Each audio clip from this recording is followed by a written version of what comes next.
ఇక్కడ ఉండి ఆయన ఎంత పాపం చేశాడు, ఎటు పోవాలో అర్థం కాల, ఉంటే ఏడ అరెస్ట్ చేస్తారో ఏమైపోద్దో అర్థం కాక పోయి హైదరాబాద్లో కూర్చొని ఖమ్మంగా ఆడుకుంటా హ్యాపీగా ప్రశాంతమైన వాతావరణంలో అతనున్నాడు. ఏ పార్టీకి పోదామని అర్థం కాక లాస్ట్కి ఏదో గొడుగు కింద ఉండాలి కాబట్టి ఒక పార్టీలోకి పోయాడు. ఆ పార్టీలో పెట్టుకొని ఒక్కో రీల్ వేస్తుంటాడు. 10 రోజుల్లో నాకు ఎమ్మెల్సీ వస్తుంది, 10 రోజులు అయిపోయిన తర్వాత నాకు మంత్రి అయిపోతున్నా. ఆ తర్వాత 10 రోజులకేమో నేను మళ్ళీ పార్టీలో 4 జిల్లాలకు హెడ్ అవుతున్నా. నువ్వు అక్కడ ఆడుకునేవాడు ఆడుకోగా జిల్లాని సర్వనాశనం చేసి, ఒంగోలుని సర్వనాశనం చేసి, ఇంతమంది మీద కేసులు పెట్టి ఏంది ఈ పరిస్థితులు అనేది అర్థం చేసుకోవాలి. అదే కానీ కొంచెం అన్నా కూడా కరెక్ట్గా ఉంటే ఓడిపోయినా గెలిచినా ప్రజల్లో ఉండేవాళ్ళు. అది మనం గుర్తుపెట్టుకోవాలి.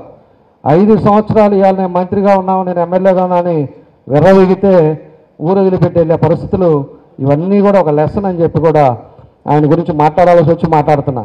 ఎందుకంటే మనం విమర్శించేది కాదు, విమర్శించడం వల్ల ఉపయోగం ఏముంది? చేసిన పాపాలకి 34,000 ఎగిరిపోయాడు. కాబట్టి ఆయన ఎందుకు రాలేకపోతున్నాడు అనేది ఆయన చేసిన తప్పులు, ఆయన చేసిన పనులు, ఆయన చేసిన దానివల్ల మహిళలను కొట్టించాడు. మన సీనియర్లు మనవాళ్ళు 2-3 మహిళలను కొట్టించావు, మళ్ళీ మనవాళ్ళ మీద కేసులు పెట్టించావు. ఈ పాపాలన్నీ ఊరకనే పావు. పాత రోజులంట వచ్చే జన్మ అనేవాళ్ళంట. ఇప్పుడు ఏంటంటే పాపం చేస్తే ఈ జన్మలోనే అనిపించిపోవాల్సిందే.